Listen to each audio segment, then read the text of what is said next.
فعل مضارع معتل الآخر اور اس کا اعراب۔ آج کے النحو الواضح جزء ثانی کے سبق نمبر 9 کے اندر ہم یہ پڑھیں گے کہ فعل مضارع معتل الآخر یہ کیا ہے، کون ہے، اور اس کے اعراب کے احوال کتنے طریقے سے آتے ہیں۔ تو مختصراً آپ کو شروع سے یہ عرض کر دیتا ہوں کہ فعل مضارع معتل الآخر کا مطلب ہے کہ وہ فعل مضارع جس کے آخر میں حرف علت واو الف اور یا میں سے ہو۔ اب ایسے فعل مضارع کا اعراب کس طرح آئے گا، کیونکہ فعل مضارع جو ہے وہ مرفوع بھی ہوتا ہے جب اس پر نواصب اور جوازم نہ ہوں، اور فعل مضارع جو ہوتا ہے وہ منصوب بھی ہوتا ہے جب اس کے اوپر نواصب ہوں، اور فعل مضارع مجزوم بھی ہوتا ہے جب اس پر جوازم میں سے کوئی داخل ہو، یعنی لم لم لام میں مرلائے نہیں شرطیہ میں سے۔ تو ایسی تینوں صورتوں میں فعل مضارع کے آخر میں حرف علت ہو تو اس صورت میں مضارع کا اعراب کیا آئے گا اور اس کے اعراب کے کتنے حالتیں ہوں گی، تو اس بارے میں آج ہم نے سبق جو ہے پڑھنا ہے۔ سبق شروع کرنے سے پہلے تمام دوستوں سے گزارش ہے کہ اگر آپ ہمارے چینل پر نئے ہیں اور آپ اس طرح النحو الواضح جزء ثانی کو مکمل پڑھنا چاہتے ہیں، اس کے دوسرے اجزاء کو یا اور نحو صرف کی اہم معلومات حاصل کرنا چاہتے ہیں، ترکیب وغیرہ مضبوط کرنے کے قواعد وغیرہ، تو اس کے لیے ہمارے چینل کو سبسکرائب کریں اور ہمارے فیس بک پیج کو بھی فالو کریں جس کا لنک ڈسکرپشن میں مل جائے گا۔ تو چلیے اب ہم اپنا سبق سٹارٹ کرتے ہیں۔ بسم اللہ الرحمن الرحیم۔ الفعل المضارع المعتل الآخری و احوال اعرابہ۔ فعل کی یہ دو صفتیں ہیں، المضارع مضارع اور المعتل الآخر، یعنی ایسا فعل جو مضارع ہے اور معتل الآخر ہے، یعنی اس کے آخر میں حرف علت ہے، و احوال و اعرابی، اور اس کے اعراب کے احوال، تو یہ سارا مبتدا بن جائے گی مکمل عبارت، اور جو حاضہ ہے وہ ہم محذوف خبر اس کی نکال لیں گے، یا پھر یہ ہے کہ شروع میں حاضہ جو ہے وہ محذوف مبتدا مان لیں گے اور یہ ساری عبارت خبر بن جائے گی۔ الفعل موصوف، المضارع اس کی صفت اول، اور المعتل الآخر، یہ المعتل اسم مفعول صفت کا صیغہ ہے، الآخر آخر جو ہے اس کا حقیقت میں نائب الفاعل ہے، اس کی طرف مضاف ہے، تو یہ اضافت لفظی ہے، اور اضافت لفظی کا یہ اصول ہے کہ جب مضاف الیہ پہ الف لام ہو تو مضاف پہ بھی آ سکتا ہے، تو المعتل پہ بھی الف لام آ گیا ہے۔ تو المعتل الآخری یہ اس میں فاعل اپنے مضاف الیہ سے مل کر یہ بن جائے گا الفعل کی صفت ثانی، الفعل موصوف اپنی صفت اول اور ثانی سے مل کر معطوف علیہ بن جائیں گے، وہ حرف عطف اور احوال و اعراب ہی یہ اس کا معطوف بن جائے گا، معطوف علیہ معطوف مل کے مبتدا بن جائیں گے، حاذہ مبتدا محذوف، حاذہ خبر محذوف نکلے گی، یا یہ ہے کہ یہ خبر بن جائیں گے اور حاذہ مبتدا محذوف نکلے گا۔ بہرحال اب ہم اپنے سبق پر آتے ہیں، اور فعل مضارع کے اعراب، حرف علت والے فعل مضارع کے اعراب کے احوال سے مراد یہ ہے کہ اس کا جو اعراب آئے گا وہ ضمہ سے آئے گا تو ضمہ لفظی سے آئے گا یا تقدیری سے، اور فتح سے آئے گا تو فتح تقدیری یا لفظی سے آئے گا، اور سکون سے آئے گا یا پھر حذف آخر سے آئے گا۔ تو اس والے سے ہم جو ہے یہ پڑھنے لگے ہیں۔ الامثلۃ، یہ مثالیں ہیں۔ اب انہوں نے فعل مضارع معتل الآخر کی نیچے جو ہے وہ اس کی 3 قسم کی مثالیں دی ہیں۔ پہلی قسم میں 9 مثالیں ہیں، پھر دوسری قسم میں بھی 9 مثالیں ہیں، اور تیسری قسم میں بھی 9 مثالیں ہیں۔ اچھا، جو پہلی قسم ہے، یہ پہلی قسم جس میں 9 مثالیں ہیں دائیں سائڈ والی، یہ ہے فعل مضارع معتل الآخر مرفوع کی، یعنی جس کے شروع میں نواصب اور جوازم نہ ہوں۔ دوسری قسم کی مثالوں میں، یہ بائیں سائڈ پہ 9 مثالیں ہیں، یہ ہے فعل مضارع منصوب کی، یعنی جس کے شروع میں نواصب داخل ہوں، اور جو تیسری قسم کی 9 مثالیں ہوں گی یہ ہیں فعل مضارع مجزوم کی، یعنی جس کے شروع میں جوازم داخل ہوں۔ ایک یہ چیز پھر یہ یاد رکھیں کہ ان 9 میں 9 ہی کیوں مثالیں دی ہیں، تو وہ اس لیے کہ ہر قسم کی پہلی 3 مثالیں ہوں گی فعل مضارع معتل الآخر بالالف کی، ٹھیک ہے، جس کے آخر میں حرف علت ہو، اور دوسری 3 مثالوں میں، ہر قسم کی دوسری 3 مثالوں میں یہ ہوں گی فعل مضارع معتل الآخر بالواو کی، یعنی وہ فعل مضارع جس کے آخر میں واو ہو، اور تینوں قسموں کی آخری تینوں مثالوں میں فعل مضارع معتل الآخر بالیا، یعنی وہ فعل مضارع جن کے آخر میں یا ہو، اس کی یہ مثالیں ہیں۔ تو چلیے اب ہم مثالیں سٹارٹ کرتے ہیں۔ نمبر 1، یتغذى الغلام، غلام غذا حاصل کرتا ہے، اخشى البردہ، میں جو ہے وہ ٹھنڈ سے خوف کرتا ہوں، لماذا تنسا وعدہ کا، تو کیوں اپنا وعدہ بھول گیا. تو یہ دیکھیں یہ تغذہ یوں تھا، وہ یا متحرک ماں کو مفتوح کو الف سے بتلا، یہ تغذہ بن گیا، یہ کھڑا الف ہے حقیقت میں یہاں پہ. اخشا کے آخر میں بھی کھڑا الف ہے، تنسا کے آخر میں بھی کھڑا الف ہے. انت تدنو من الکبشی، تو مینڈھے سے قریب ہوتا ہے. یہ اب یہاں پہ دیکھیں تدنو واو آیا ہوا ہے. یسف الجو، فضا صاف ہے. یعد الحسان، گھوڑا آگے بڑھتا ہے. اب آپ ساتھ میں یہ بھی غور کرتے جائیں کہ وہاں پہ الف ہے تو الف ہوتا ہی ساکن ہے. 4 5 6 میں جو ہے یہ وو ہے، اور وو بھی یہ ساکن ہے. تدنو، یسفو، یعدو یہ ساکن ہے. 7 اور 9 میں یہ یا بھی ساکن ہے. اشتہی، یجری، یاوی. اشتہی تامہ میں کھانے کی خواہش کرتا ہوں. یجری الماء پانی جاری ہوتا ہے. یاوی زیبو بھیڑیا چیختا ہے. جب منہ اٹھا کے وہ چیختا ہے تو اس وقت کہتے ہیں یاوی زیبو.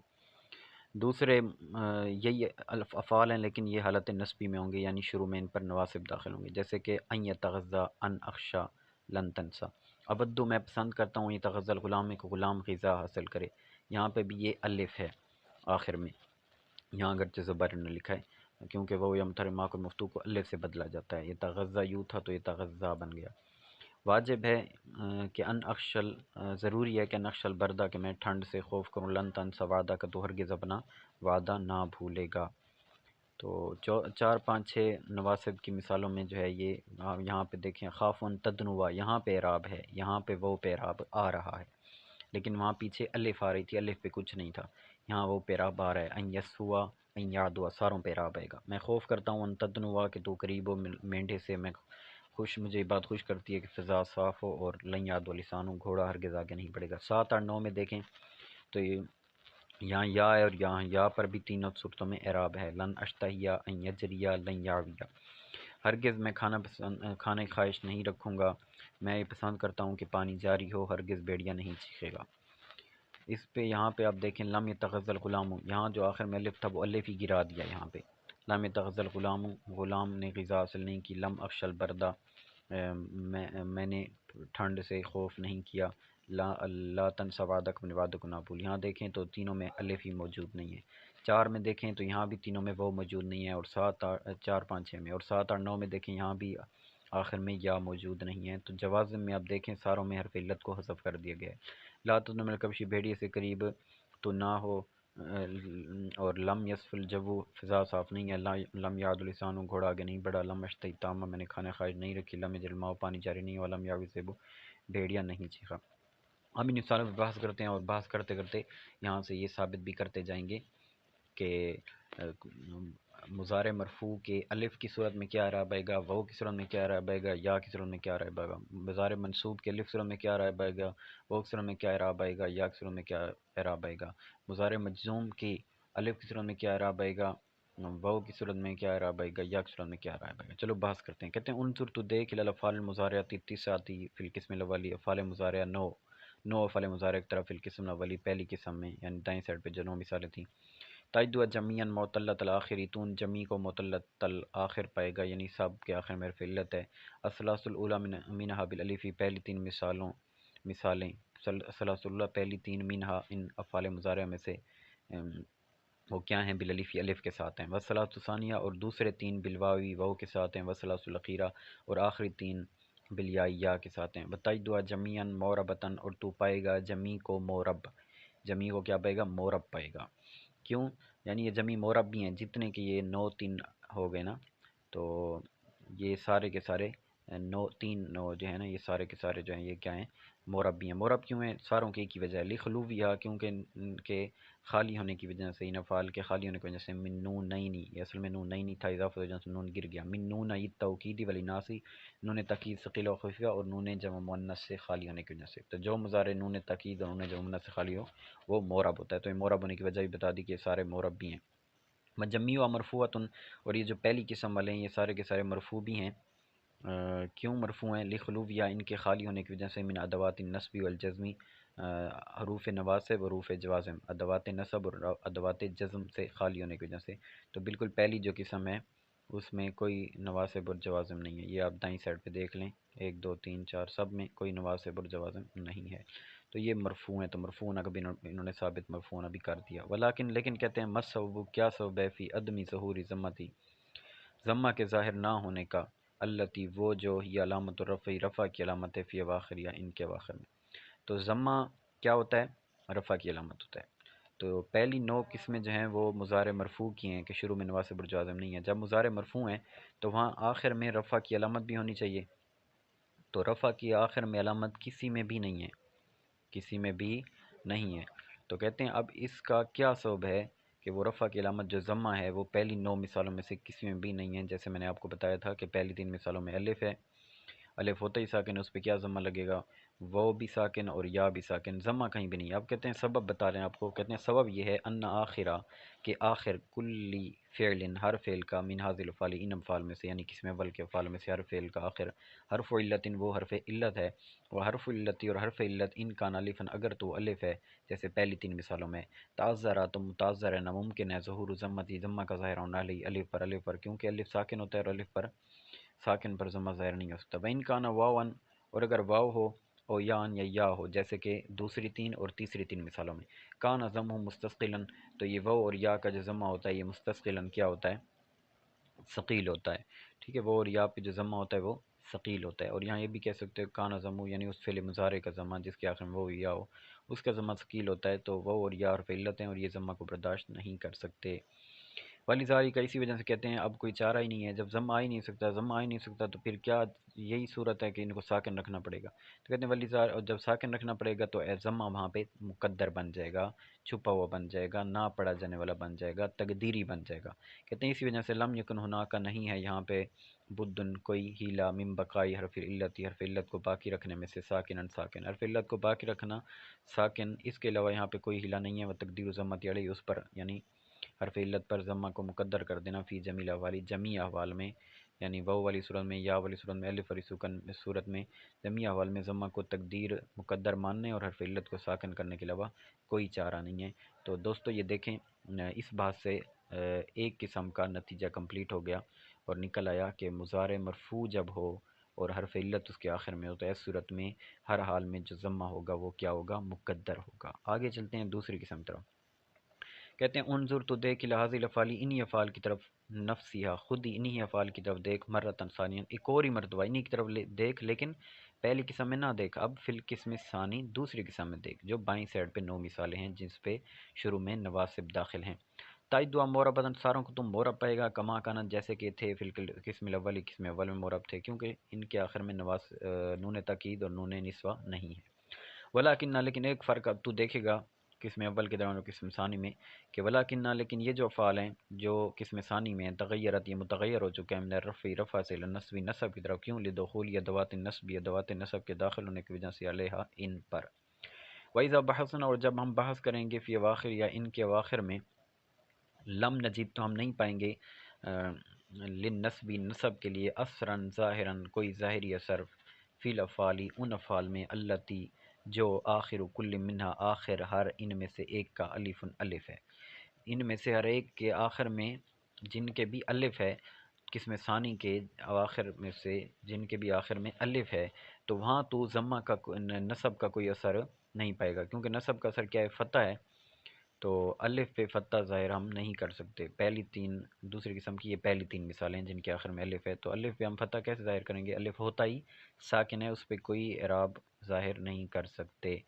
تو سمجھ گیا ہے آپ کو؟ آپ کو یہی سمجھ آیا ہے کہ جو مضارع نواسب ہیں، معتلۃ الاواخر نواسب ہیں، ان کے بھی تینوں حالتوں میں اگر آخر میں الف ہے تو اعراب وہاں پہ کیا آئے گا؟ یعنی فتح کیا آئے گا؟ تقدیری آئے گا۔ چلیے آگے چلتے ہیں۔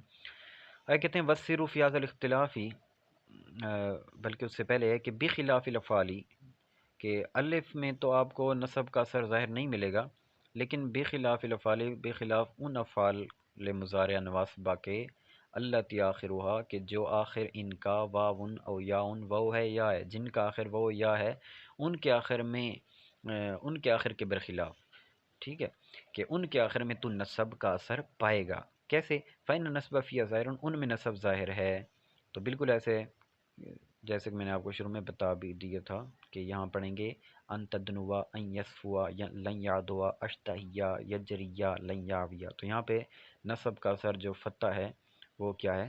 ظاہر ہے۔ اب کہتے ہیں وَالسِّرُّ فِي هَذِا الْاخْتِلَافِ کہ وہ اور یا پہ تو نصب کا اثر ظاہر ہے، لیکن الف پہ نصب کا اثر ظاہر کیوں نہیں ہے؟ کہتے ہیں اس اختلاف میں ظاہر یہ ہے، راز یہ ہے کہ ان الالفا کہ الف یتعذر ناممکن ہوتا ہے تحریک اس کو حرکت دینا، تو چاہے فتح ہو ضمہ ہو کچھ بھی الف پہ نہیں لگا سکتے تو وہ ساکن نہیں رہے گا۔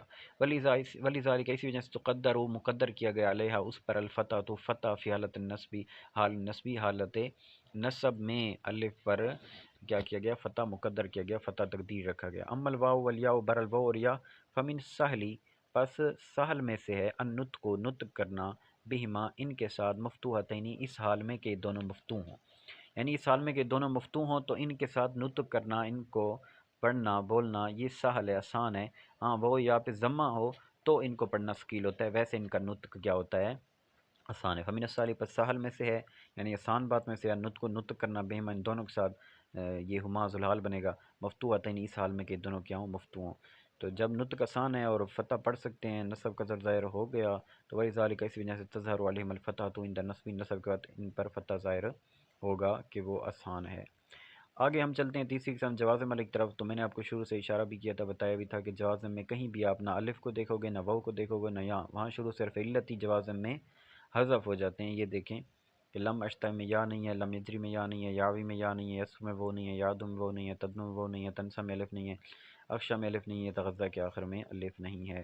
تو اس کے بارے میں آتے ہیں، کہتے ہیں انظر الی ھذی الافعال انہی افعال کو تو دیکھ مرتن ثالثۃ تیسری مرتبہ دیکھ فی القسم ثالثی قسم ثالث میں، تجدوا تو پائے گا ان کو موربتاً مورب کما کنت جیسے کہ تھے فی القسمین سابقین قسم سابقین میں، جیسے مورب تھے تو یہاں بھی تو اس کو مورب پائے گا۔ کیوں مورب پائے گا؟ کیونکہ نہ آخر میں نون ثقیلہ ہے، نہ آخر میں خفیفہ ہے، نہ آخر میں نون نسوہ ہے۔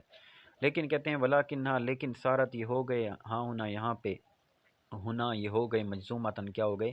مجزومہ ہو گئے۔ کیوں ہو گئے؟ لدخولی عوامل الجزمی عوامل جزم ادوات جزم حروف جوازم کے داخل ہونے کی وجہ سے علیہ ان پر، یہ لام تعلیل لیا ہے۔ تو اب یہ ہے کہ حروف جوازم تو ان پہ داخل ہیں۔ اب جس طرح کے مرفوع ہوتا ہے تو وہاں رفع کا اثر ہوتا ہے، اور نواسب داخل ہوں تو نصب کا اثر ہوتا ہے، تو یہاں جوازم داخل ہیں تو جوازم کا یہاں اثر کیا ہے؟ کہتے ہیں فما علامت الجزم فیہ تو ان میں علامت جزم کیا ہے؟ نتعمل ہم غور کریں گے اواخر کو حاضی الافعال ان افعال کے آخر کو ہم غور کریں گے، فنجدھا تو ہم آخر کو پائیں گے محذوفتاً کے سارے محذوف ہو چکے ہیں، لم جیسے داخل ہوا یا جوازم جیسے داخل ہوئے لائے نہیں وغیرہ تو الف بھی اڑ گیا، وہ بھی اڑ گیا، یا بھی اڑ گیا، حالانکہ وقد کانت ثابتاً یہ الف وہ یا ثابت تھے فی القسمین سابقین قسمین سابقین میں، یعنی مضارع مرفوع میں اور مضارع منصوب میں، وہ الف وہ اور یا یہ ثابت تھے، لیکن اواخر جو ہیں یہ جوازم میں گر چکے ہیں۔ پھر کہتے ہیں وَإِذَا بَحَثْنَا جب ہم بحث کریں گے یعنی سبب کے بارے میں، فی ذالک اس میں کیا سبب ہے، اس میں کیا سبب ہے، اس میں جب ہم سبب کو تلاش کریں گے اور بحث کریں گے کہ کیا سبب ہے کہ کیوں وہ گرے، آخری کیوں گرے، کیوں حذف ہوئے، کہتے ہیں لم نجد سبباً تو ہم نے نہ پایا کوئی سبب سوا دخول الادواتی سوائے ادوات کے داخل ہونے کے، کون سے ادوات؟ الجازمتی جو جازمہ ہیں، ادوات جازمہ کے داخل ہونے کے سوا، علیہ ان پر ادوات جازمہ کے داخل ہونے کے سوا ہم نے کوئی سبب نہیں پایا اس بات کا کہ حرف علت آخر میں کیوں گرے ہیں۔ تو ہمیں یہی سبب ملا کہ اس وجہ سے گرے ہیں کہ جوازم آئے، کیونکہ جوازم نہیں تھے تو وہ موجود تھے، جوازم آئے تو وہ گرے ہیں، تو پتہ چلا جوازم کا اثر کیا ہوا، ثابت کیا ہوا کہ جوازم کا اثر کیا ہے؟ وہ ہے حذف آخر، وہ کیا ہے؟ حذف آخر۔ تو آپ کو معلوم ہو گیا کہ فعل مضارع معطلۃ الآخر جو جوازم ہوتے ہیں ان کا جزم جو آتا ہے وہ حذف آخر سے آتا ہے، وہاں پہ جو جزم کا اثر ہوگا وہ حذف آخر ہوگا، اور اس طرح کے فعل مضارع کا جو اعراب کی حالت ہوگی وہ ہوگی حذف آخر، اور اس کا جو اعراب ہوگا وہ ہوگا حذف آخر۔ فہی التی کہتے ہیں کہ یہی وہ ہیں، کیا یہ ادوات جوازم ہی وہ ہیں کہ حذفت جنہوں نے حذف کیا هذه الاواخر ان اواخر کو، وبذالک کہتے ہیں اسی سے یکون ثابت کیا ہوا کہ یکون حاصل الحذف کہ یہی حذف ہی علامت الجزمی علامت جزم ہے، جس طرح فتح علامت نصب ہوتی ہے اور ضمہ جو ہے علامت رفع ہوتی ہے، تو علامت جزم وہ کیا ہوتی ہے؟ حذف آخر ہوتی ہے۔ تو دوستو یہ دیکھیں آپ کو مضارع معطلۃ الاواخر کے بارے میں معلوم ہوا کہ وہ کیا ہوتے ہیں، جن کے آخر میں الف اور یا ہوتا ہے، اور ان کے اعراب کی حالتیں بھی معلوم ہوئی کہ ان کے اعراب کی 3 حالتیں ہوں گی، ایک ہوگی ضمہ تقدیری، ٹھیک ہے، اور ایک ہوگی فتح لفظی، اور ایک ہوگی حذف آخر۔ اب یہ خلاصہ آپ کے ذہن میں خود ہی آ جانا چاہیے کہ مضارع جو مرفوع ہے اس کے سارا جو ہوتا ہے وہ ضمہ تقدیری آتا ہے۔ مضارع منصوب جہاں الف ہوتا ہے تو وہ تو ضمہ تقدیری ہوتا ہے، لیکن جہاں وہ یا ہوتے ہیں وہاں تو فتح تقدیری ہوتا ہے۔ جہاں الف ہوتا ہے وہاں فتح تقدیری ہوتا ہے، لیکن نواسب میں جہاں وہ اور یا ہوتا ہے تو وہاں فتح لفظی ہوتا ہے، اور جوازم میں سب میں حذف آخر ہوتا ہے۔ اب یہ سارے یہی احکام نکلے جو میں نے آپ کو خلاصہ عرض کیا۔ اب اس کو قاعدے کی صورت میں یہ لکھ رہے ہیں، جو ان کا اپنا طریقہ ہے کہ مثالوں کے بحث کر کے جو نتیجہ نکلتا ہے وہ قاعدے کی صورت میں لکھتے ہیں۔ کہتے ہیں الفعل المضارع، فعل مضارع المعتل الآخری، وہ فعل مضارع جو معتل الآخر ہے، جس کے آخر میں حرف علت آتا ہے، یرفع، وہ مرفوع ہوگا بضمۃ مقدرۃ، ضمہ تقدیری کے ساتھ، کب علی الالفی، الف ضمۃ، ضمے کے ساتھ، کس پر؟ ضمہ کے ساتھ وہ مرفوع ہوگا۔ اب ضمہ کی یہ صفت ہے کہ اب یہ ضمہ کہاں پہ ہوگا؟ یہ ضمہ ایسا ہوگا کہ مقدرتن، جو مقدر ہوگا، علی الالفی، الف پر، والواوی اور واو پر، والیائی اور یا پر۔ تو فعل مضارع معتل الآخر مرفوع بھی ہوتا ہے، منصوب بھی ہوتا ہے اور مجزوم بھی ہوتا ہے۔ تو یہ مرفوع کس سے ہوگا؟ مرفوع ہوگا ضمہ کے ساتھ۔ کون سے والے ضمہ کے ساتھ؟ اور یہ کہاں پہ ہوگا؟ یہ وہ والا ضمہ ہے جو مقدرہ ہوگا، اور ہوگا کہاں پہ؟ الف پر مقدر ہوگا کہ الف پر تو ضمہ لگا ہی نہیں سکتے کہ وہ ساکن ہی ہوتی ہے۔ وہ پر مقدر ہوگا کہ اس پہ ضمہ ثقیل ہوتا ہے، اور یا پر مقدر ہوگا لگا نہیں سکتے کیونکہ اس پہ بھی ضمہ ثقیل ہوتا ہے۔ آگے کہتے ہیں وَيُنْصَبُ، اور فعل مضارع منصوب ہوگا بفتحۃ، فتح کے ساتھ، ٹھیک ہے، لیکن یہ فتح مقدر ہوگا یا نہیں ہوگا؟ تو کہتے ہیں ہاں مقدرتن، یہ فتح مقدر ہوگا۔ اب کس پر مقدر ہوگا؟ علی الالف، الف پر۔ تو فعل مضارع منصوب ہوگا فتح کے ساتھ، ٹھیک ہے، اور یہ فتح جو ہے مقدر ہوگا الف پر، وظاہرتن، اور ظاہر ہوگا علی الواوی والیاء، واو اور یا پر۔ یعنی جب فعل مضارع منصوب ہو، شروع میں نواسب داخل ہوں، تو الف آخر میں ہو تو اس پر فتح مقدر ہوگا، اور وہ اور یا ہوں تو ان پر فتح ظاہر ہوگا۔ ویجزم، اور فعل مضارع مجزوم ہوگا بحذف الآخری، حذف آخر کے ساتھ۔ یعنی اگر فعل مضارع مجزوم ہو تو پھر اس کا یہ جو جزم آئے گا وہ حذف آخر کے ساتھ آئے گا۔ دوستو یہ ہمارا 9واں سبق الجزء الثانی کا کمپلیٹ ہوا ہے۔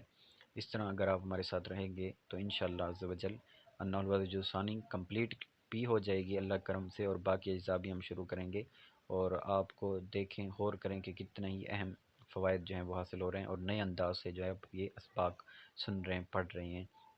اللہ پاک سے دعا ہے کہ اللہ پاک ہمیں سبق اس کو یاد رکھنے کی اور سمجھنے کی توفیق عطا فرمائے، آمین۔